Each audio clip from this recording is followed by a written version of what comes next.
Yo tout le monde, c'est Laura, bienvenue sur ma chaîne.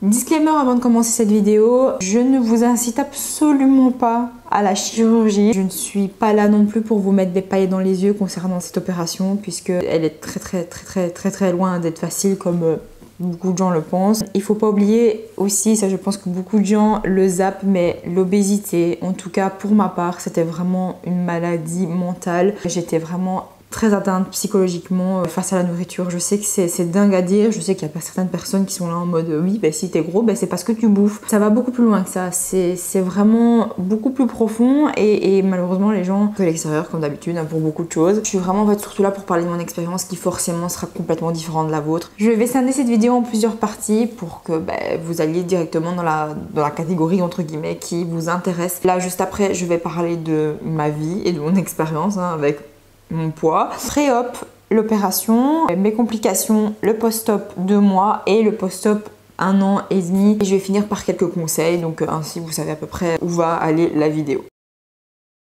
Là, je vais vous parler de moi, de mon expérience par rapport au poids durant littéralement toute ma vie. J'ai commencé à grossir à l'âge de 6 ans et j'ai été jusqu'en obésité morbide jusqu'à mes 23 ans. Je fais 1m64 et je pesais 115 kg. Alors vous pensez bien que durant toute cette période de vie, j'ai fait tous les régimes possibles et inimaginables. J'ai été voir littéralement tous les nutritionnistes de Belgique.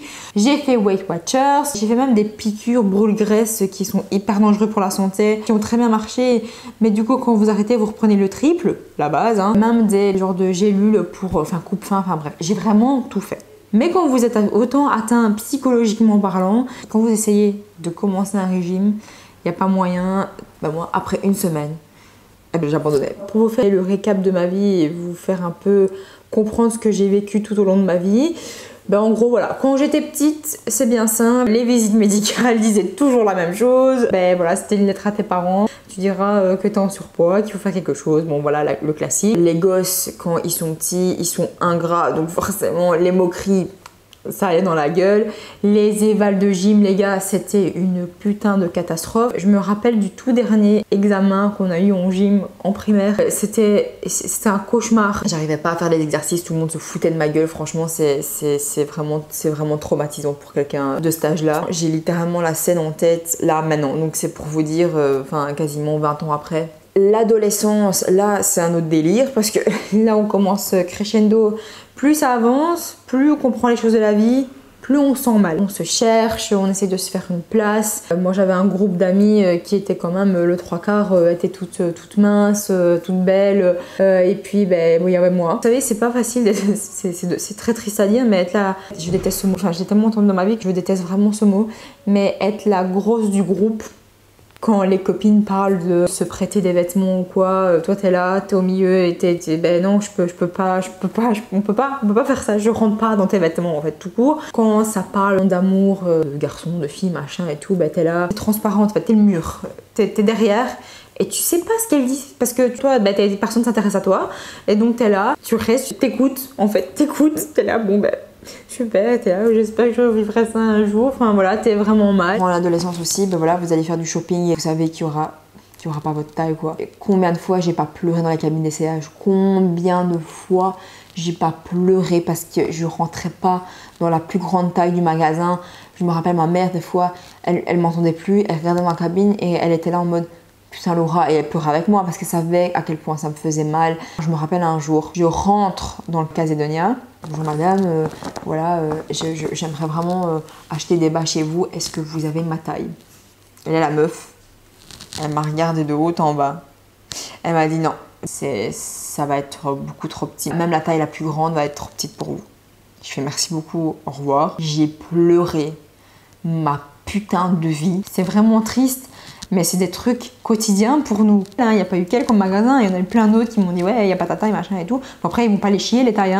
Donc je vous avoue qu'une grosse partie de mon adolescence, j'ai aussi passé sur mon PC, virtuellement parlant, parce que le monde réel, je pouvais pas. En fait, je pouvais pas, je subissais que des moqueries, je savais pas m'identifier aux autres. J'essayais pourtant, c'est pas sous peine de pas essayer, mais mais j'arrivais pas, j'étais 1000 fois mieux sur mon petit PC, mon petit monde virtuel, et ça me déconnectait, ça me faisait du bien et j'étais très bien sur mon petit PC. Alors là je vous reprends 2 secondes avec moi puisque en faisant le montage j'ai une anecdote qui m'est revenue du coup, parce que je pense qu'il y a certains d'entre vous qui vont penser que comme je vivais dans le virtuel, ben je me bougeais pas, du coup c'était logique que je fasse pas de sport, que je grossisse machin et tout. Et il faut savoir que j'ai fait de la danse de mes 4 ans à approximativement mes 16-17 ans. J'ai dû malheureusement arrêter. Alors là c'est vraiment de ma part à moi parce que je me sentais vraiment plus bien parmi les autres. Je étais vraiment complexée de dingue, ça n'allait vraiment pas.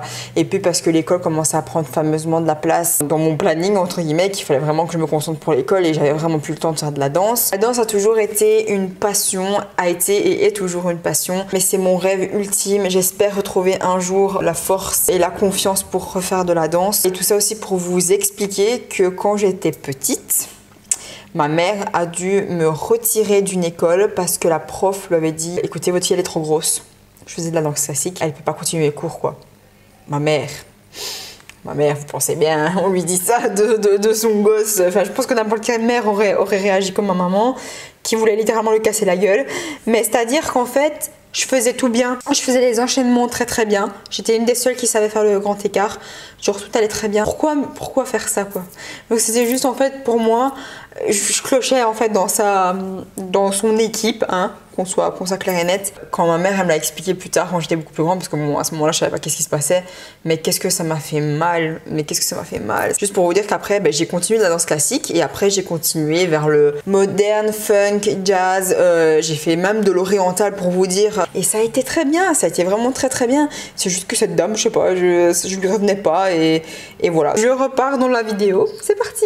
Autre chose que je peux dire de mon adolescence aussi, c'est que mes parents avaient quand même une forte pression sur moi concernant mon poids aussi, mais pression dans le sens où je sais qu'ils faisaient pas ça à mal parce qu'aujourd'hui en ayant énormément de recul, quand je voyais où j'allais, ma santé à un moment donné elle allait lâcher complètement. Je sais que ils avaient raison parce que ils me disaient Laura ça va pas, on voit que ça va pas, que t'es pas bien et tout. Moi j'étais là, je voulais rien savoir et le problème c'est quand t'es ado, t'es un peu con quoi. Et j'ai pris ça en mode de je vais faire ma rebelle, ils me disent de faire régime etc, ben moi tant pis je bouffe le quadruple. Donc du coup c'est dans un engrenage. Au final j'ai pris du poids à une vitesse de folie en faisant ma rebelle et c'est pas du tout ce qu'il faut faire quoi. Et puis on arrive dans le monde adulte où là c'est vraiment un autre délire aussi. On rentre dans le monde du travail, c'est pas faux de dire que la discrimination vraiment elle est partout hein. J'ai de la chance que j'ai quand même un boulot qui n'a pas fait attention à mon poids quand on m'a engagée,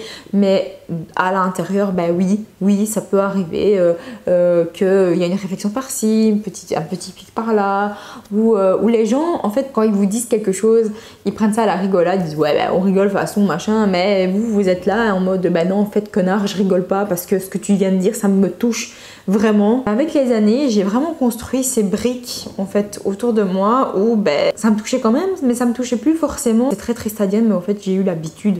J'ai eu l'habitude de ce genre de réflexion. Je prenais même ça comme quelque chose de normal parce que voilà, j'ai eu ça toute ma vie, j'ai entendu ça toute ma vie, donc ouais, je suis heureuse quoi. Sincèrement, essayez de voir plus loin que le bout de votre nez. Essayez de vous dire pourquoi ça ne s'arrête pas en mode ouais, je mange des crasses ou je mange en quantité énorme, machin.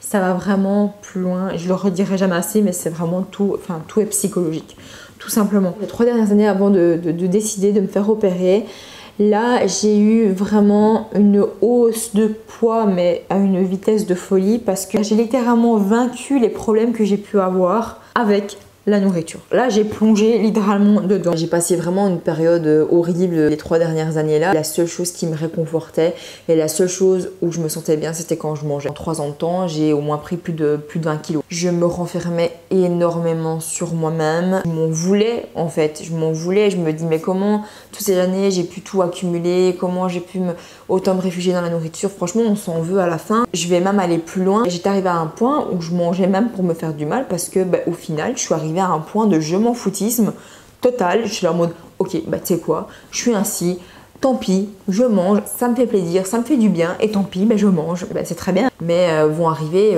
les problèmes de santé. Donc faut savoir que je suis make-up artiste, je travaille debout en boutique. Alors mon dos, une catastrophe, mes pieds gonflés comme ça, vraiment C'était vraiment plus vivable. Donc je me lavais, même pas 5 minutes après, je transpirais comme si j'avais couru le marathon. Voilà, j'étais là en mode, mais c'est pas possible quoi. Les vêtements, eh ben c'est bien simple, les vêtements j'en achetais plus. C'était juste par nécessité, j'achetais juste ce qui m'allait. C'était plus un plaisir de faire les magasins, je les boycottais déjà. Donc imaginez, je travaille dans un centre commercial, j'étais là devant toutes les boutiques, je voulais plus rien savoir. Ça me mettait dans une tristesse, mais vous imaginez même pas. Tout ça pour arriver au final à avoir un état psychologique littéralement déplorable. C'est-à-dire que j'étais arrivée à un point où j'avais vraiment des grosses idées noires et où je pensais au suicide. Alors ce mot est très fort. J'en ai pas beaucoup parlé autour de moi, donc je pense que les gens qui m'entourent vont être un peu surpris. J'ai littéralement une scène dans ma tête là qui me revient où je voulais vraiment juste mettre fin à mes jours parce que j'en pouvais plus, je n'en pouvais plus de cette pression que j'avais de moi-même. Forcément il y a une pression aussi de la société, c'est triste mais voilà. C'était surtout moi parce que j'ai toutes ces années, toute ma vie était autour de mon poids et j'en pouvais plus, j'étais malheureuse, je pouvais plus rien mettre, les gens je voulais même plus les voir, je voulais même plus sortir de chez moi parce que je me dis mais oui mais il y a rien qui va m'aller et en plus directement que j'allais manger avec des gens mais j'avais toujours l'impression que les yeux étaient rivés sur moi, il y avait moi, mon poids et tout était, enfin voilà, tout était autour de ça. C'est malheureux mais franchement c'est une vérité. Il faut savoir aussi que mentalement parlant, c'est vraiment à se prendre limite des excuses. Mais j'étais triste, je mangeais. J'étais contente, je mangeais. J'étais énervée, alors là, il y a toute l'armoire qui passait. Voilà, j'étais triste, je mangeais. Je culpabilisais et hop là, c'est reparti. C'est un cercle extrêmement vicieux. C'est ça que je dis que vraiment tout est mental. Et là-dedans, tout était déréglé. Il n'y avait vraiment plus rien, mais plus rien qui allait. En plus de ça, un jour, je me lève. Je vois que j'ai des vergetures qui sont apparues sur le devant de mon ventre.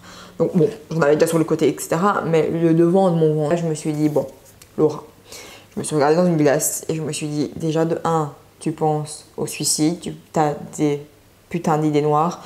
De 2, ton corps est en train littéralement de se déchirer, parce que c'est vraiment l'image que j'ai eue, en train de se déchirer. Qu'est-ce que tu veux faire?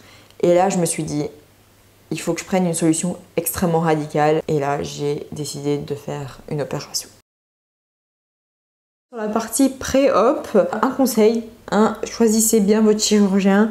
Essayez vraiment un max d'entendre des anecdotes en fait par rapport à quelqu'un de choisi et surtout sentez-vous en confiance avec votre chirurgien. Moi je vous conseille d'aller en voir plusieurs, c'est ce que j'ai fait. Généralement c'est avec la mienne qui m'a opérée que j'ai senti avec elle ça allait aller. Elle m'a mise très à l'aise directement, je me suis pas sentie comme un chiffre ou quelqu'un qui passait juste et dont on n'avait rien à cirer, ce que j'ai pu sentir avec la précédente que j'avais été voir. Parce qu'il faut savoir que les chirurgies bariatriques à l'heure d'aujourd'hui c'est quelque chose qu'on fait tellement souvent. Donc ce que j'ai fait aussi, je me suis ajoutée sur des groupes Facebook, il y en a énormément niveau chirurgie bariatrique. Faites attention parce que ces groupes sont très bien parce que peu importe les questions que vous avez, c'est cool parce que vous pouvez échanger avec des opérés, des futurs opérés, vous pouvez échanger vos angoisses, etc. Donc c'est vraiment bien. Il y a aussi du mauvais. Il faut vraiment vous mettre en tête que toute personne est différente. C'est pas parce que vous avez le même poids, la même taille que quelqu'un que ça va se passer à nouveau, comme je vous ai dit au début, que ça va se passer comme ça pour vous. Il y en a qui ont énormément de complications, il y en a qui ont frôlé la mort. C'est vraiment une opération à pas du tout prendre à la légère. Moi je dis regardez, informez-vous, mais n'y allez pas trop, sinon vous pouvez très vite prendre peur et tout arrêter du jour au lendemain. Conseil aussi peut-être que je peux vous donner en pré-op, c'est de ne essayer un maximum de pas trop en parler autour de vous. Les gens ils vont voir ça en mode ah tu te fais opérer, ok bah tu prends la facilité quoi. Je l'ai dit une demi-fois, c'est la première chose que j'ai entendue dans ma gueule. Les gens ont le droit d'avoir leur opinion, hein, c'est pas du tout un problème, mais le truc c'est que vous allez vous faire influencer par Paul et Jacques et après vous allez être là et vous savez plus quoi pour vous-même. Cette opération, c'est pour vous.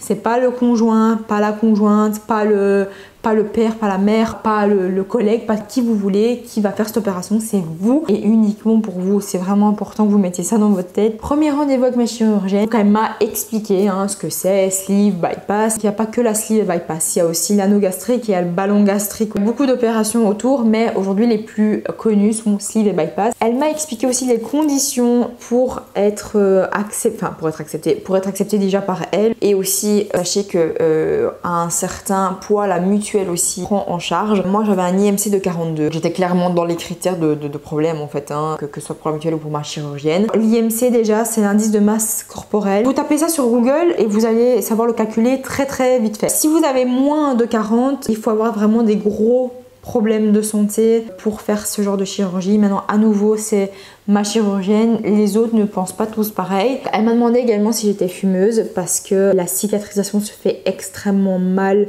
quand on est fumeur, donc heureusement je le suis pas du tout. C'est un critère qu'il faut faire très attention. Elle m'a bien évidemment parlé des risques, logique, ça c'est le plus gros point. Le risque énorme, en tout cas avec la sleeve, le bypass je pense qu'il y a des agrafes aussi, mais moi je parle surtout pour la sleeve ici. Écoutez-moi bien, si vous avez la force mentale d'aller sur YouTube et de taper sleeve chirurgie, vous allez voir qu'il y a carrément un chirurgien qui a filmé l'opération. Elle est très impressionnante, donc s'il vous plaît faites attention quand vous allez la voir parce que ça peut vraiment vous dégoûter de même pas la faire. Je sais pas si tout le monde fait le même principe d'opération, mais en tout cas celle-là, ça donne à peu près l'idée de comment va finir votre estomac en fait. Vous avez votre poche d'estomac et il y a une sorte de grosse machine comme ça qui vient en plein milieu coupé. Et donc vous voyez que l'estomac littéralement donc il est pris comme ça entre les dents. Il brûle parce que forcément ça doit se couper en deux quoi. Les agrafes se mettent en même temps. Et donc vous vous retrouvez avec un tube quoi, agrafé. Après le reste de votre estomac, ils le sortent de votre corps. Et voilà. Le risque avec ces agrafes, c'est qu'une saute. Et là, les problèmes peuvent aller très loin si c'est pas pris à temps, voire la mort. Et cette opération, il faut vraiment très bien la réfléchir, pas foncer tête baissée, c'est au péril de notre vie. Donc après, elle m'a parlé de bien se préparer psychologiquement parce que après l'opération, on peut tomber dans l'alcoolisme, on peut tomber dans la dépression et le pire, c'est le suicide. Il y a déjà eu des cas, donc c'est pour ça qu'elle m'a prévenue. Il faut vraiment se préparer psychologiquement avant. C'est ça d'ailleurs en Belgique, sincèrement, je trouve que ça va beaucoup trop vite. On n'a même pas 3 mois et demi de temps. Il y avait moyen que je me fasse opérer. C'est un changement complètement radical, tandis que je pense qu'en France, il y a au moins minimum 6 mois à 1 an avant de se faire opérer, ce que je trouve mieux. Avant de se faire opérer, on est là, oui, on a compris, on sera plus mangé comme avant, machin et tout, ça ira. Mais je vous jure qu'au final, on n'est jamais trop bien préparé. Elle m'a également parlé de la lune de miel. Alors, c'est quoi la lune de miel? La lune de miel, c'est les premières années de votre opération où vous perdez comme ça. J'image beaucoup de la chose, mais genre vous pouvez rester comme un pacha chez vous, à rien faire, à manger tout ce que vous voulez, vous perdez, il n'y a pas de souci. Très mauvaise chose à faire parce qu'il ne faut pas oublier, en tout cas pour la sleeve, que l'estomac est un muscle et que ce muscle, si vous jouez, entre guillemets, jouez avec, il va grossir. Et il peut pas redevenir complètement comme avant, il peut grossir, et qui dit grossir, que vous pouvez beaucoup plus manger, et là c'est reparti pour les kilos repris quoi. Alors ça c'est moi qui ai demandé parce que c'est quelque chose que je fais quand même attention niveau cicatrice. Moi en tout cas de ce qu'elle m'a expliqué et de ce que je connais, hein, il y a 3 types entre guillemets, donc vous avez forcément les cicatrices fermées au fil, vous avez les agrafes et vous avez la colle chirurgicale. Moi j'ai dit dès le début, premier rendez-vous, je veux la colle chirurgicale. Les fils ça dépend, les agrafes si c'est pas pris à temps vous pouvez rester avec les dents en cicatrice et ça c'était hors de question pour moi, donc ça je voulais quand même demander. Et bien évidemment, elle vous pèse et elle vous mesure. Bon, ça c'est classique quoi. Donc je vous ai vraiment détaillé le rendez-vous chez la chirurgienne. Elle voit que vous êtes d'accord, c'est parti pour les plusieurs rendez-vous. Parce que ça c'est pas que vous avez votre chirurgien et directement oh ok on se fait opérer, tout va bien. Non. Vous allez avoir plusieurs rendez-vous avec plusieurs spécialistes. Vous allez faire un nombre incalculable de prises de sang, ce qui est tout à fait logique parce que chaque spécialiste doit voir votre état de santé. Donc votre chirurgienne bien évidemment. Les spécialistes que j'ai eu, nutritionniste, psychiatre, endocrinologue et gastro-entérologue. Et en général, en tout cas pour moi, ils m'ont tous dit oui ou non à la fin du rendez-vous. Donc j'ai eu un oui de tout le monde, heureusement. Alors je sais que certains font un test du sommeil. Moi j'ai pas dû le faire. J'ai été voir le gastro-entérologue en vue d'une gastroscopie. Hein. Donc c'est la gentille petite caméra qui rentre jusque dans votre estomac pour voir si tout va bien. Je l'ai jamais fait sans anesthésie. Donc je sais pas vous dire ce que ça fait sans anesthésie. Mais tous les témoignages que j'ai lus et même mes parents ont déjà fait une gastroscopie, c'est littéralement une horreur, sans anesthésie. J'ai même pas pris la peine d'essayer d'imaginer genre ce que ça allait donner. J'ai dit c'est bon, vous me mettez sous anesthésie générale, je veux rien savoir. Ça va très vite, hein. On vous prépare, on vous endort en 2 minutes, ça prend même pas un quart d'heure en fait. Le deuxième rendez-vous avec la chirurgienne. Donc déjà, elle vous dit si tout le monde était ok ou pas, si elle est ok avec tout ce qu'elle a vu comme rapport. Surtout, elle recheck vos prises de sang parce que c'est là qu'elle va savoir où est-ce que vous avez des carences. Toutes les carences doivent être vraiment traitées avant de se faire opérer. Et le 3/4 du temps, ça empire après l'opération. Beaucoup de carences en vitamine D. J'ai encore des soucis avec ça aujourd'hui, mais là c'était vraiment genre 0. J'avais un petit souci niveau fer aussi. Elle m'a donné plein de vitamines en gros que j'avais besoin. Et moi j'en ai pris en plus pour les cheveux. Parce qu'il faut savoir qu'après l'opération, et dû surtout à l'anesthésie générale, vous allez perdre vos cheveux à une puissance, les gars. Alors c'est un truc de malade. J'ai quand même décidé de prendre des gélules pour les cheveux avant. Alors je vous rassure tout de suite, j'ai pas cette coupe là due à l'opération, là c'est vraiment juste par envie, donc rien à voir avec ça, je vous fais pas peur. Mais vous allez en perdre énormément. Elle me réexplique comment se passe, donc, parce que là on a décidé du coup sleeve ou bypass et le mieux pour moi était la sleeve. Effectivement le choix en fait entre les deux opérations va dépendre de vous, de votre alimentation, de votre santé, etc. Elle me réexplique comme il faut, comment ça va se passer.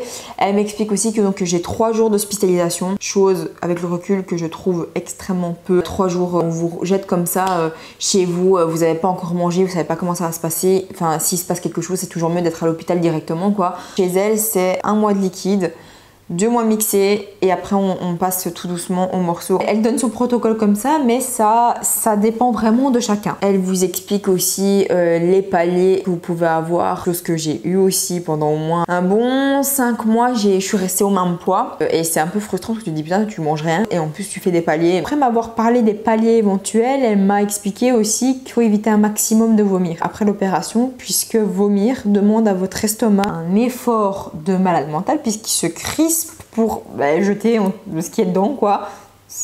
À nouveau c'est imagé. Imaginez ça agrafé, ça peut littéralement péter vos agrafes, donc il faut faire très attention. Si vous vomissez 1 ou 2 fois, à la limite c'est pas grave, mais ça doit pas redevenir récurrent parce que là vraiment ça peut exploser vos agrafes. Dernier point, c'est qu'elle vous demande, si possible, de perdre du poids avant l'opération. Pourquoi? Parce que s'il y a trop de gras autour du foie, eh ben, ça va être très compliqué pour eux de venir opérer et ça peut être très dangereux s'ils découvrent quelque chose qu'il ne faut pas. Chose que je vous avoue pas du tout avoir fait parce que moi avant l'opération j'étais là en mode ah mais je vais bouffer tout ce que je veux, j'en ai rien à foutre. Pas que je vous conseille de faire ça, mais quand même juste avant l'opération, de manger un truc que vous aimez, mais à la folie, parce que vous pouvez lui dire bye bye pendant au moins 6 mois, 1 an. J'ai été à tous les restos que j'aimais, j'ai mangé tout ce que je voulais, vraiment jusqu'à la dernière minute. Je me rappelle les gars, je vous jure, je me rappelle, jusqu'à 23h59, j'étais là avec ma bouteille de coca en train de boire comme ça. Je suis allez,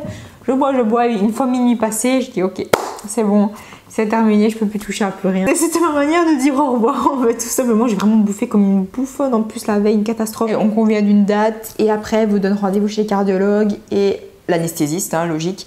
Et après, c'est parti pour l'opération. Ce que je peux vous conseiller aussi également, c'est d'installer l'application MyWeight. Donc je vous mets l'icône juste ici. Je crois qu'elle est disponible sur Android et Apple. Enfin, je pense que il y a moyen de trouver. En tous les cas, cette application elle est vraiment bien. Moi, j'ai pu voir vraiment l'évolution parce que du coup, à chaque fois, vous rentrez votre poids dedans. Ça vous note votre courbe, votre IMC. Ça vous met aussi, voilà, vous êtes encore en obésité morbide, vous êtes en surpoids, nanana. Enfin bref, ça c'est toute l'évolution. Et moi, jusqu'à aujourd'hui, je l'ai faite et c'est fameux, c'est vraiment fameux. J'ai oublié aussi, mais juste avant de faire votre opération, faites aussi beaucoup de photos de vous parce que vous allez voir qu'avant, après, moi avec le recul aujourd'hui, je vous jure les gars, je me voyais pas du tout comme ça, mais pas du tout comme ça. Et du coup voir, et c'est bénéfique pour après l'opération, donc voir les avant, après, voir d'où vous venez et où vous allez et où vous êtes, c'est extraordinaire. Pour vous dire jusqu'où je suis allée, j'ai même fait des photos de mes mains. Ben même mes mains, je vois des putains de différences de fou. Ah oui, j'ai oublié ça. Faut que je vous montre ce que ma compagne a fait. J'essaie de faire un dessin. Donc là, c'est censé... Si je regarde sur le côté, c'est parce que j'ai le retour de mon PC, hein, si jamais. Donc ici, c'est censé être moi. Et en fait, on a souligné toutes les parties du corps qu'on a mesurées. Donc là, on a mis voilà, cou, poitrine, bras gauche, bras droit, taille, hanche, tout ça. Le 6 mars 2019.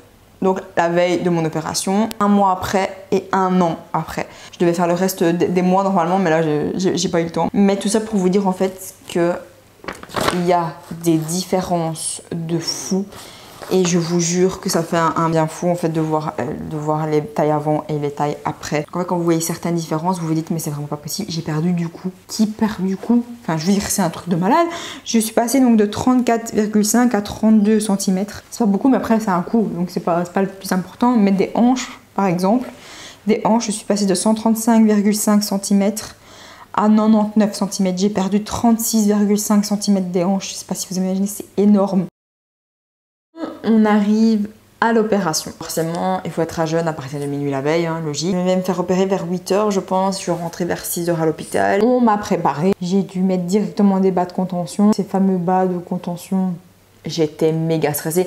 Genre 3 jours avant, je me rappelle, je disais à mon entourage, je vais annuler. En fait, je le sens pas. Enfin, je me faisais des fils dans ma tête et c'est normal de stresser. On passe de tout à rien quand même. On m'a donné un Xanax en mode calme-toi, ce qui a vraiment pas marché. J'étais très bien éveillée. Je vous jure, j'étais à 2 doigts de partir en courant. Je me dis mais putain, mais qu'est-ce que je vais faire en fait? Qu'est-ce que je fous?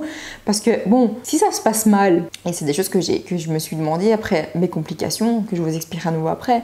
Mais t'es là, tu te dis mais putain, c'est moi qui ai voulu cette opération, c'est ma responsabilité. Donc si ça se passe mal, c'est pour ma gueule quoi, tu vois. Donc bon, il faut vraiment être forte, très forte mentalement. J'avais mes parents à côté de moi, donc bon, ça c'était un peu plus facile. L'infirmière arrive, et là c'est mon moment d'y aller. Je me rappellerai toute mon existence quand on m'a rentré dans l'ascenseur pour aller au bloc opératoire et que mes parents m'ont dit au revoir. Ma mère était déjà partie parce qu'elle était déjà en train de pleurer parce que voilà, ma petite maman. Et mon père il me dit allez ça va aller, tu vas réussir machin et tout et il était près de moi. Et putain, j'avais pas prévu de pleurer là. Oh merde, désolée c'est l'émotion. C'est l'émotion en fait de se rappeler quand je suis partie, vous dites au revoir et vous dites ok j'espère que ça va bien se passer. Du coup, oulala, j'ai essayé vraiment de prendre ça à la rigolade. Je suis rentrée dans le bloc opératoire et là j'aurais dit les gars, vous regardez votre fiche parce que j'ai fait vraiment chier l'anesthésiste avec ça. J'ai dit vous regardez votre fiche, je veux ma colle chirurgicale pour mes cicatrices. La meuf elle peut crever sur la table, tu vois, mais elle veut des belles cicatrices. Franchement les médecins ils ont été super sympas, ils m'ont mis super à l'aise, ils m'ont demandé ce que j'ai dans la vie. Et à un moment donné, j'ai dit oula, j'ai la tête qui tourne vachement là. Elle me dit ah oui c'est normal, elle dit pense à un endroit que t'aimes bien et tout. Et là hop là, t'as même pas le temps de calculer d'où tu vas aller et boum adios amigos, tu t'endors. Je me suis réveillée, je vous avoue pas spécialement de douleur. J'étais juste extrêmement dans le gaz et forcément l'anesthésie générale ça en prend un coup. Donc je suis remontée, on m'a remontée dans ma chambre. J'ai dormi littéralement toute la journée jusqu'à une partie de la nuit parce que après tout ce que je me souviens, genre les gars j'ai fait pipi au moins 348 fois de la nuit. J'avais de la chance que ma maman était restée la nuit là avec moi. Et à un moment donné, j'ai vomi du sang. Le lendemain, ma chirurgienne est venue me voir. C'était dû à l'intubation, donc voilà, c'est rien de grave. Et je vous avoue, en me réveillant, j'avais beaucoup d'appréhension par rapport au gaz. Il vous gonfle le ventre avec du gaz pour bien voir vos organes. J'imagine, je suis pas médecin, mais j'imagine que c'est comme ça. Ce gaz, il faut l'évacuer. Et il y a certaines personnes à nouveau qui m'ont dit qu'ils avaient très mal au dos, très mal aux épaules. En se réveillant, moi j'ai vraiment rien eu de ça. Donc les 3 jours qui suivent, vous mangez pas. Vous buvez un tout petit peu, pas le premier jour, mais genre le deuxième jour, je pense qu'ils vous font boire quand même un tout petit peu pour voir comment ça va. Vous allez voir. En tout cas, j'ai eu beaucoup de retours de gens qui ont été opérés qui pensent la même chose. Le goût de l'eau. Ah les gars, le goût de l'eau c'est quelque chose, hein, mais ça vous semble dégueulasse, mais dégueulasse. Ça a duré vraiment quelques mois avant que je prenne vraiment de l'eau pure, entre guillemets, parce que sinon je mélangeais ça avec un peu de grenadine ou quoi. Et en plus de ça, je me sentais tout le temps déshydratée. J'avais toujours la bouche pâteuse. Du coup, ce que je faisais, c'est que je mettais des glaçons dans la bouche et ça m'apaisait directement parce que l'eau ça me dégoûtait, donc bon il fallait trouver une alternative. Par rapport au fait de boire, au début vous ne pouvez pas, enfin vous pouvez pas encore aujourd'hui, je pense pas que je pourrais, mais boire d'une traite c'est très compliqué. Alors j'ai essayé, hein, c'est pour ça que je vous le dis, j'ai essayé. Vous sentez comme s'il y avait un boomerang dans votre estomac et youp là tout remonte, donc tout revient ici. Ne faites pas ça, c'est petite gorgée par petite gorgée, on y va mollo. Après ça va beaucoup mieux bien évidemment, mais là je vous parle vraiment du tout début. Pendant votre séjour à l'hôpital qui est court certes, il faut quand même essayer un minimum de marcher pour évacuer le gaz et éviter les phlébites. Et on vous fait aussi des piqûres pour éviter les phlébites. Pour sortir, ils vous font un test. En fait, vous devez boire une boisson à base d'iode. Ce truc est dégueulasse au passage parce qu'ils vont vous faire une radio où ils vont voir tout le chemin que va faire ce que vous venez de boire. Voir surtout s'il n'y a pas de fuite, donc si ça sort pas de l'estomac, parce que là c'est une fistule, comme je vous expliquais tout à l'heure, et là c'est très dangereux. Une fois qu'ils vous font ce test là et qu'ils voient que tout est ok, vous partez. Je suis également sortie avec un drain, ça c'est à la demande de ma chirurgienne, tout le monde ne fait pas ça. Je vous mets la petite vidéo que j'avais mis ici sur Instagram, avec une petite poche, hein, donc tout le mauvais en fait de votre corps sort par là. C'est très impressionnant. Moi, je m'en suis fait limite une maladie, ça m'impressionnait de ouf. Vous avez une infirmière à domicile qui vient par après, il faut faire les piqûres pour les phlébites. Mais quand elle venait et qu'elle m'a dit « Ah mais tu sais que le drain, il est comme ça et qui traverse tout ton abdomen », j'étais là « Oh putain !» Alors je me suis sentie encore plus mal. Et vous allez remarquer aussi que votre ventre va faire des bruits que vous pensiez pas que c'était possible de faire. Genre, ça fait des bruits, mais genre comme si vous remettez une machine en route. Comme c'est un peu rouillé, ben, ça fait énormément de bruit et après, le temps que ça remarche comme il faut, c'est vraiment l'image là. Et vous vous dites, j'espère que quand je mangerai, que ça fait pas un bruit comme ça, parce que putain, c'est même gênant, quoi. Je vous rassure, c'est que le début. Après, on n'entend plus rien, quoi. Donc maintenant, on va passer à la partie beaucoup moins fun de la vidéo, puisque j'ai eu des complications après 3 jours. Je suis rentrée chez moi, tout allait bien, hein, mis à part les gros bruits du coup que je vous ai dit que ça faisait. Et je savais manger, si on peut appeler ça manger, boire, hein, 2 cuillères à café de soupe. Je m'arrêtais là. Il faut aussi vous dire qu'au début, absolument tout est enflammé. Vous venez de vous faire opérer et le corps, enfin, il faut le temps qu'il se demande qu'est-ce qui se passe. Parce que bon, en retirant votre organe, quoi, il y a tout là-dedans qui bouge, qui se demande quoi. Donc c'est logique que tout soit serré et tout. Je savais manger en tout cas que ça. Et il y a une nuit où là, je me suis sentie vraiment pas bien et où je me suis dit le lendemain matin, tu verras qu'il y aura un problème. Je me suis levée, je savais littéralement plus m'asseoir ni rester couchée. J'avais une pointe extrême. C'est comme si vous prenez une pointe et vous essayez de passer à travers votre main au niveau de la vessie. Ça fait pas aussi mal, une cystite c'est vraiment pas possible. Et mon drap me faisait extrêmement mal. L'infirmière qui venait chez moi m'a dit, écoute, va aux urgences. Vaut mieux que tu ailles pour rien à la limite, mais vas-y parce qu'on sait jamais. J'y suis allée, je faisais vraiment les 100 pas, c'était vraiment une catastrophe. Ils m'ont pris en charge et je tenais juste à faire une parenthèse au médecin qui m'a auscultée avant de m'amener en chambre. Il y en a, ils ont pas de tact et vraiment pas de professionnalisme. Quand je suis arrivée, j'ai dit voilà bonjour, ça fait 3 jours que je suis opérée d'une sleeve, j'ai un mal de foie à ma vessie, mon drap me tue de mal, il faut faire quelque chose parce que j'en peux plus. Et le type, la seule chose qu'il a fait, c'est regarder sa collègue. Et la regardé, elle a dit, tu vois, tu voulais faire une chirurgie bariatrique, ça fait au moins la 3e personne qu'on a aujourd'hui, il n'y a que des problèmes. Tu dis pas ça en fait devant les gens, ça se dit pas. Moi je suis en stress, j'ai mal, je me demande pourquoi j'ai fait cette putain d'opération et toi tu me dis ça devant moi. Bref, on m'a mis dans la chambre, on m'a fait une prise de sang, etc. Ils ont trouvé un taux d'infection hyper élevé dans mon sang. Ils ont directement pensé au pire qui est une fistule. Moi j'ai commencé déjà à stresser à ce moment-là, c'était pas sûr mais c'était une hypothèse. On m'a réhospitalisée, on m'a amené faire 1,5 million de scanners, on m'a refait le test avec la boisson à base d'iode. Et là, drame, ils voyaient le liquide sortir de mon estomac. Quand on est venu me dire ça, tout le monde a commencé à me mettre réopération, regastroscopie, genre tout a commencé à s'emballer autour de moi. Et quand le médecin est venu me dire ça, j'étais en mode réopéré. Enfin, le médecin était en train de me réexpliquer comment ils font pour boucher une fistule. Ils vous mettent une prothèse, etc. Et en fait, moi, je n'écoutais plus rien. J'étais juste là en train de me dire, voilà, le pire est arrivé. Là, je peux littéralement faire une embolie pulmonaire et crever, en fait. Ils ont vu ma panique. Ils ont vu surtout la panique de ma maman qui était à côté de moi. Elle appelait toute ma famille en mode, Laura, ça va pas, venez tous, il y a un problème. Je sais pas quoi faire. Elle pleurait. Je dis, j'allais mourir, en fait. Hein. Là, le médecin, il a dit, écoutez, ce qu'on va faire, c'est que on va refaire un scanner beaucoup plus précis avant donc de décider de se faire opérer ou quoi. Et là, il y a plusieurs chirurgiens qui vont venir vous voir et vous dire ce qu'on va faire. Je suis repartie pour faire un scanner plus précis. Je suis revenue dans la chambre. Il y avait littéralement toute ma famille dans la chambre. On était 15, c'était super. Cœur sur ma famille, vraiment. Donc là, ils arrivent et ils me disent, écoutez, ce n'est pas une fistule, merci Dieu. Juste mon estomac a cicatrisé en fait, donc il y a les agrafes et il a cicatrisé un peu en forme de boule comme ça. Donc quand j'ai bu la boisson, dans la radio, ça montrait comme si ça sortait, mais ça ne sortait pas en réalité. Mais mon estomac fait des petites feintes comme ça, il aime bien rigoler. Le problème, c'est que même s'il y a ça, il y a quand même un taux d'infection très très élevé dans votre sang, il y a un problème. Ce qu'on a décidé, c'est de laisser votre estomac et vos intestins tranquilles et on va vous nourrir via la voie centrale. Et donc du coup, moi, Moi je suis là, non, parce que moi, au central, je voyais le truc ainsi, je fais, non, non, non, je fais, vous savez, je fais, moi, il n'y a pas de problème. Il a rigolé quand je lui ai dit ça, mais genre, j'ai dit, écoutez, moi, il n'y a pas de problème, moi, je peux ne pas toucher une goutte d'eau, même pas manger que dalle pendant 3 jours, moi, il n'y a pas de souci. Il a rigolé parce qu'il m'a dit, écoute, le truc, c'est que là, on doit laisser ton estomac et ton intestin donc reposer plusieurs jours, mais il doit quand même cicatriser ton estomac, il a besoin de vitamines, ton estomac. On est obligé de faire quelque chose, tu ne peux pas rester ainsi desséché sans rien du tout. Donc je suis là, bon, ok, super. Donc là, c'est reparti, bloc opératoire. On me fait une anesthésie locale. Moi, je savais pas ce que c'était réellement une voie centrale. J'étais comme ça. On m'a demandé, est-ce que je peux voir ce que vous allez mettre? Il me fait non. Non, non, je préfère pas te montrer. Ce que je comprends, puisque en m'enlevant, donc après en m'enlevant cette fameuse voie centrale, si j'avais quelque chose, un cathéter vraiment comme ça, hein, dans la gorge, dans la jugulaire en fait, hein, de là passer tous les soins dont j'avais besoin. Et j'avais une grosse poche de vitamines qui me nourrissait, qui même me nourrissait peut-être un petit peu trop, puisque j'ai pris du poids en fait pendant cette période-là. J'étais en plus frustrée par rapport à ça, je dis putain, on me met des vitamines et en plus je grossis, enfin à un moment donné, il faut pas déconner. On arrive au lundi et là, heureusement, en refaisant une prise de sang, merci Dieu, tout ça avait baissé. J'ai oublié de vous dire aussi, mais ils ont soupçonné la vésicule biliaire puisque moi je l'ai toujours. Un petit conseil, si vous savez l'enlever en même temps que faire une chirurgie bariatrique, faites-le. Ce que m'a expliqué ma chirurgienne, après des chirurgies comme ça, elles posent très souvent problème.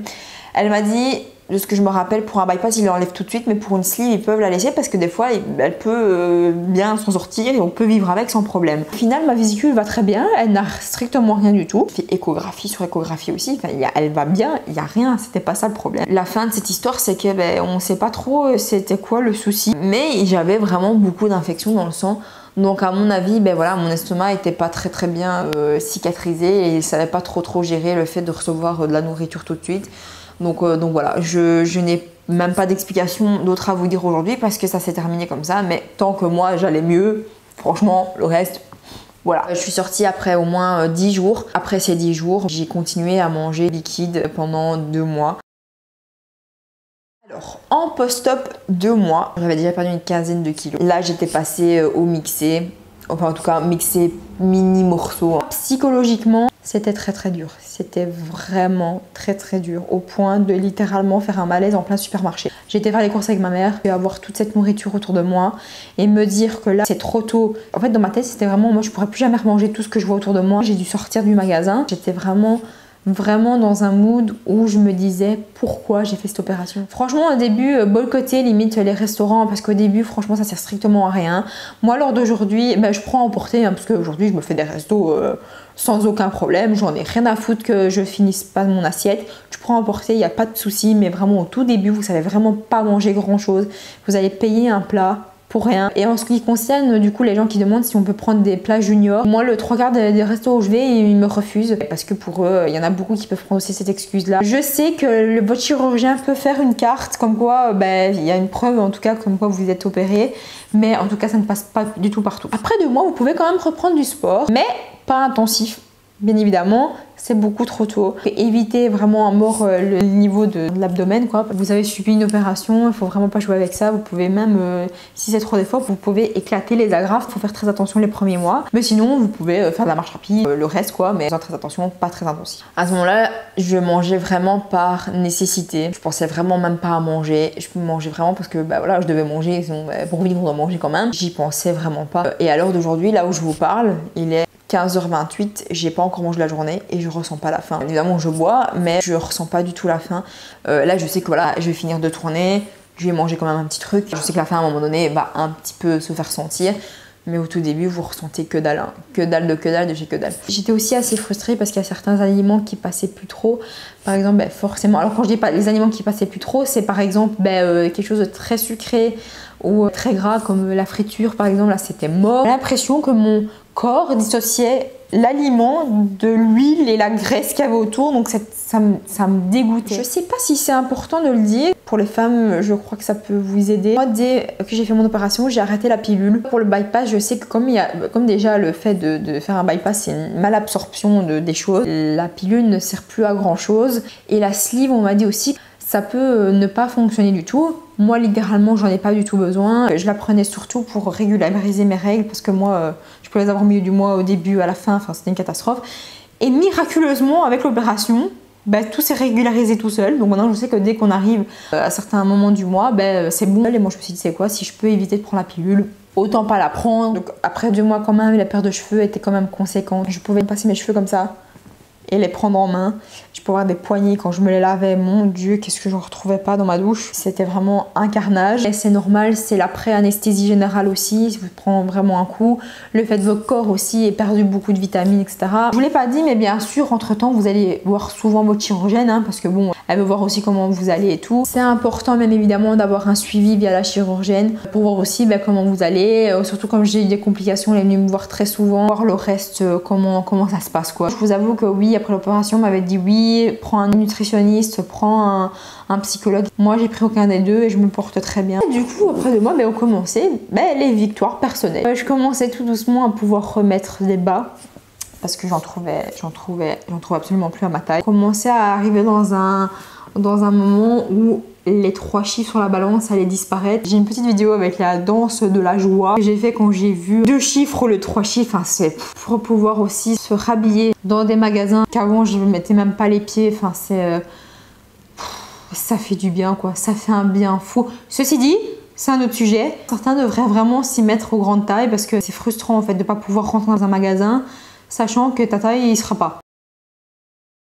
Post-op aujourd'hui, sincèrement, je me sens très très bien. J'ai perdu donc en tout 47 kilos. Ça fait le yo-yo parce que des fois je perds plus, mais là, avec le confinement en plus, j'ai pas mal mangé quand même. Sinon, on était très très proche des 50 kilos. Enfin bref, en soi, c'est un poids en moins énormissime. Je vous ai montré tout à l'heure mes mesures. J'ai des différences gigantesques. Une différence que j'ai pu avoir aussi, c'est qu'avant, comme je vous ai dit, donc je transpirais très très très vite. J'avais tout le temps chaud. Alors je crois qu'il pouvait neiger dehors, il pouvait faire moins 15, j'avais tout le temps chaud. Bien évidemment, aujourd'hui, je suis méga giga frileuse. Avec l'opération, vous perdez en graisse, mais vous perdez aussi en muscle. Vous avez plus trop de couches là-dessous. Vous avez beaucoup plus vite froid. Pour revenir sur ce sujet-là, cette semaine, je suis allée chez l'ostéopathe. Il faut savoir aussi que votre corps, votre posture change dû à l'opération parce que bon, c'est un changement drastique. Le corps, il n'a pas trop compris comment se positionner. Je me suis faite littéralement craquer de partout. Quand je penchais vers la gauche, si j'ai bien en tête ce qu'il m'a dit, mes hanches, elles n'étaient pas à la même hauteur. Enfin, genre mes jambes non plus. Il m'a dit que c'est vraiment une cause de l'opération, qu'il faut que je fasse très attention à ça. J'ai besoin également de me muscler parce que au niveau abdominal, en tout cas, il m'a dit on peut rien en muscle. Et il faut vraiment que je travaille ça. C'est important pour aussi protéger le reste, quoi. Pour ceux qui se demanderaient pour ma peau, ça va. Juste, vous voyez un peu mes bras qui, ils pendouillent un petit peu. Ma peau est quand même vachement plus flasque qu'avant. Je vous avoue que voilà, j'ai pas fait spécialement beaucoup de sport entre temps. Chose que je vous reconseille. Vous pouvez vraiment récupérer beaucoup de votre peau avec le sport. C'est dur à s'y mettre et tout, mais je vous le conseille vivement. En tout cas, à l'heure d'aujourd'hui, j'essaie vraiment que le sport fasse partie de ma vie, mais j'ai pas non plus une peau qui est énormément pendante. Mon ventre, ça va très très bien.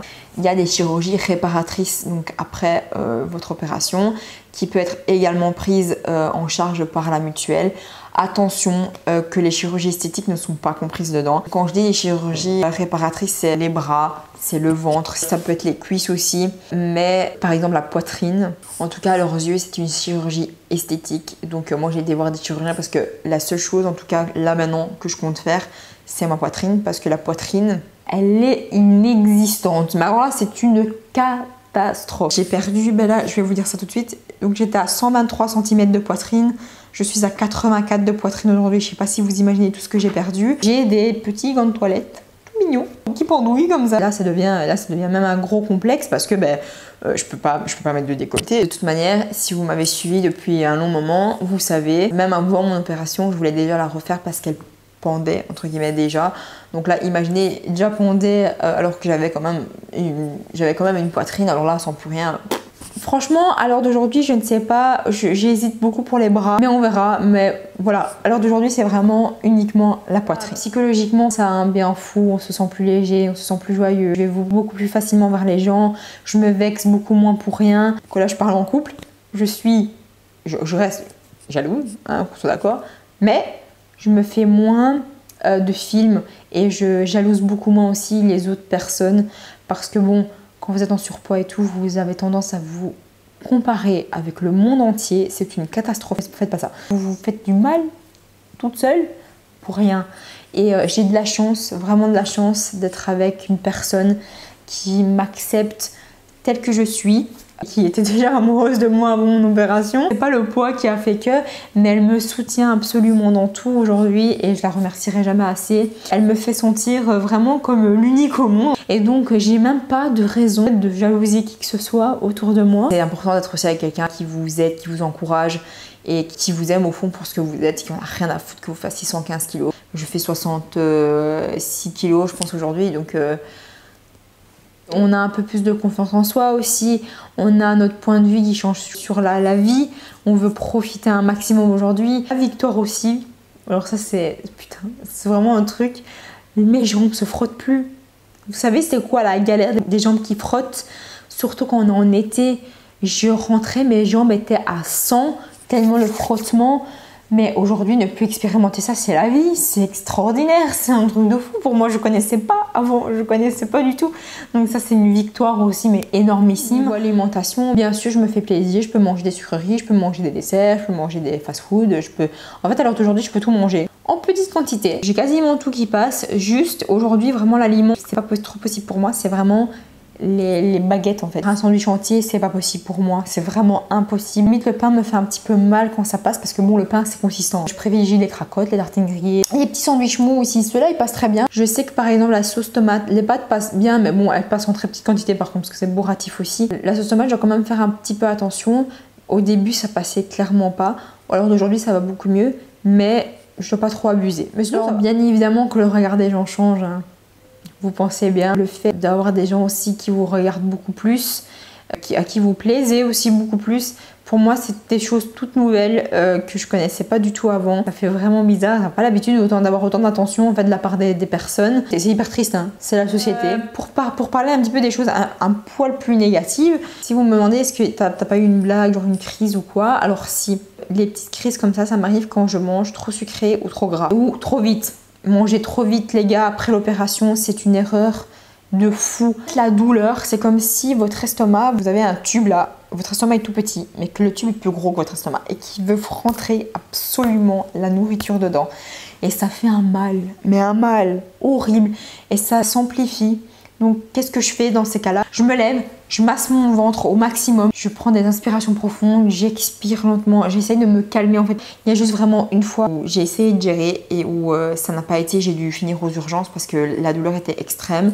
Mais sinon, voilà, j'arrive à les gérer, au bout de 20 minutes, ça passe. C'est ma faute parce que je sais que j'ai mangé trop de gras ou trop sucré et que là j'ai exagéré un petit peu. Déjà avant, avec mon estomac normal, le fait de manger trop gras et tout, on ne vit pas spécialement très bien. Mais alors là, avec un estomac réduit, il ne faut pas demander. Je vous avoue que ici, je devais faire ma gastroscopie de contrôle après 1 an de sleeve. C'est une loi en tout cas qui est passée maintenant. Avec le confinement, je n'ai pas su la faire. Donc je ne sais pas si les crises que j'ai, c'est vraiment ce que je vous dis ou s'il y a une autre explication. Mais en tout cas, moi, c'est ce que j'ai remarqué quand j'ai ces crises-là en question. Problème de santé, j'en ai pas spécialement. Ça va, juste la vitamine D qui est encore... mais bon, ça c'est un peu tout le monde. Donc un des trucs pas trop cool que je pourrais avoir aujourd'hui, c'est des remontées acides. Vers 4-5 mois, ça arrivait tout le temps. Heureusement, ça s'est arrêté. Je prends des Pentomède tous les jours. Ça protège la paroi de votre estomac. Et de deux, surtout, ça réduit en fait l'acidité présente dans l'estomac. Et par exemple, la semaine passée, j'ai eu des reflux comme je n'ai jamais eu depuis mon opération. Vraiment violent, j'ai mangé extrêmement tard aussi, j'ai été directement me coucher et là les gars j'avais l'impression d'avoir un volcan dans mon estomac, mais vraiment je sentais vraiment le liquide qui faisait comme ça dans ma gorge et après ça redescendait et hop ça remontait et ça me brûlait, c'était horrible. Gaviscon m'a littéralement sauvé la vie ce jour-là parce que je vous jure que ces remontées, je sais pas d'où ça venait. Si c'est des sachets, ça a une texture assez visqueuse, comme si en fait vous foutez de l'eau sur du feu quoi. C'est à nouveau, je suis avec mes images, mais c'est à nouveau ça. Par contre, ça arrive que si ces remontées acides sont beaucoup trop fréquentes, on peut vous réopérer à nouveau et là la sleeve peut passer en bypass parce que visiblement, apparemment d'après ce qu'on m'a dit, genre le bypass il y a moins de remontées acides que par rapport à la sleeve. Déjà il faut réapprendre à manger plus doucement. Au début vous avez un petit peu peur que tout coince, donc il faut réapprendre un rythme de manger beaucoup plus doucement. Vous allez voir que par rapport aux autres vous allez être complètement décalé parce que tout le monde mange leur plat en 10 minutes, toi t'es là t'as mangé ta 4e pâte. Au début j'étais vraiment gênée, c'est pour ça d'ailleurs que je me frustrais toute seule, en mode putain tout le monde mange vite, j'en ai marre, ça me saoule machin. Et au final j'ai dit vous savez quoi, merde, en fait à la fin je mange doucement, c'est mon problème, il n'y a pas de souci, tranquillou. Et pas peur de prendre votre temps. Après l'opération, j'ai oublié de vous dire tout à l'heure, mais il faut pas manger et boire en même temps. Déjà en règle générale c'est une faute à pas faire parce que boire ça élargit encore plus votre estomac, nous le pétillant surtout, et là forcément la nourriture elle passe de plus en plus. J'essaie un maximum, j'essaie vraiment du mieux que je peux. Je dis pas que je le fais tout le temps, mais j'essaie de pas boire en mangeant. Alors le pétillant, je sais qu'il faudrait normalement bannir ça complètement de sa vie, mais moi il n'y a pas moyen. Le coca, je l'aime trop. Je dis pas que j'ai repris ça comme avant, parce qu'avant facilement je pouvais boire 4 à 5 canettes de coca facilement sur la journée sans problème. Je buvais que ça en fait, je buvais pas d'eau, je buvais que ça. Alors qu'aujourd'hui c'est vraiment quand je vais au resto ou quand je suis invitée de temps en temps chez moi, mais ça va, c'est pas comme avant. Il faut faire très attention puisque le pétillant, le gaz qu'il y a dedans reste dans votre estomac, et c'est ça qui risque en fait à force d'élargir votre estomac et de reprendre du poids. C'est pour ça qu'au début il y en a certains qui interdisent complètement le pétillant. Moi la mienne elle m'a rien interdit du tout en fait. Donc ça c'est à vous de voir. Moi j'en bois de temps en temps, ça me dérange pas du tout, et je sais que je dois pas en abuser. J'ai remarqué que ma peau est beaucoup plus sèche. Vous maigrissez et ce que vous mangez impacte beaucoup votre peau. Donc maintenant je peux dire que j'ai une peau mixte, tendance des fois sèche que plutôt mixte à très grasse. Je vous ai parlé de mes cicatrices pas mal, et je suis très contente de ce qu'elles sont devenues aujourd'hui. Je vais essayer de vous les montrer. Donc là je crois que vous allez bien les voir. Donc j'en ai 1, 2, 3, 4 et une petite ici qui est 5. Là c'est parce qu'on m'avait mis mon drain du coup, et le reste c'est des cicatrices quand ils mettent les machines où ils sortent l'estomac. Je suis vraiment très contente aujourd'hui de mes cicatrices. Elles sont pas trop grosses, ça va quoi. Niveau esthétique franchement ça va. Ça fait partie du chemin et c'est des petites cicatrices de guerrière aujourd'hui. Voilà. Vous allez voir, vous allez avoir un recul énorme sur votre vie d'avant. Franchement à l'heure d'aujourd'hui je suis extrêmement bien. Je regrette pas du tout cette opération. Elle m'a sauvé la vie, même si c'est pas facile de temps en temps. Je suis très heureuse aujourd'hui de là où j'en suis par rapport à avant, et c'est ce qui compte en soi. Pour terminer cette vidéo, je vais vous donner quelques petits conseils que je trouve judicieux de vous donner. Essayez de ne pas faire l'opération vers l'été, parce que comme je vous ai dit, après l'opération, vous vous sentez énormément déshydraté. La bouche elle est toujours pâteuse, on a l'impression qu'on peut boire toute l'eau du monde, ça ne passera pas. Alors si vous ajoutez l'été, enfin la chaleur et tout ça, je trouve pas ça cool du tout. N'achetez pas des vêtements tout de suite. Je sais qu'une fois qu'on perd 15 kilos, on commence à nager dans ces pantalons. D'ailleurs, je vous mets la photo là d'un pantalon où j'ai su mettre mes 2 jambes dans une jambe. Je me sentais plus, j'étais ravie. Je rêvais dans l'absolu de faire cette photo, vous imaginez même pas comment. Dites-vous que vous allez perdre beaucoup plus, ça sera de l'argent jeté par la fenêtre quoi. Petit conseil aussi, si vous voulez boire un verre de temps en temps, donc je parle d'alcool à ce moment-là, bien évidemment que c'est autorisé, hein, c'est pas voilà. Attention parce qu'il faut vous dire dans votre tête que l'estomac est plus petit, mais du coup ça monte beaucoup plus vite. Moi ma première quit, la première fois que j'ai été saoule quoi, c'était après mon opération, parce que avec 2 verres on est parti. Nous c'est fiesta, samba, tout ce que vous voulez. À nouveau je le redis, reprenez une alimentation saine, meilleure que ce que vous aviez dès le début, parce qu'à nouveau on le rappelle jamais assez, la lune de miel c'est que le début. Au début vous perdez pour un rien, c'est génial, mais après voilà, tout se remet en place, et votre corps a compris que vous pouvez très vite reprendre votre poids si vous faites pas ça dès le début. C'est une aide, ce n'est pas un miracle cette opération. Voilà, cette vidéo est terminée. J'espère que ça vous a plu. En tout cas, j'ai fait de mon mieux d'expliquer tout en méga, même en ultra giga détail. Félicitations si vous êtes arrivé jusque là de la vidéo. Si vous avez des questions, n'hésitez pas, je vous répondrai. Maintenant, je suis pas médecin non plus, donc je peux pas faire cas par cas, ça absolument pas. Je me suis dit que ça pouvait aider quelques personnes parmi vous. Prenez soin de vous et nous, on se voit bientôt. Ciao, ciao.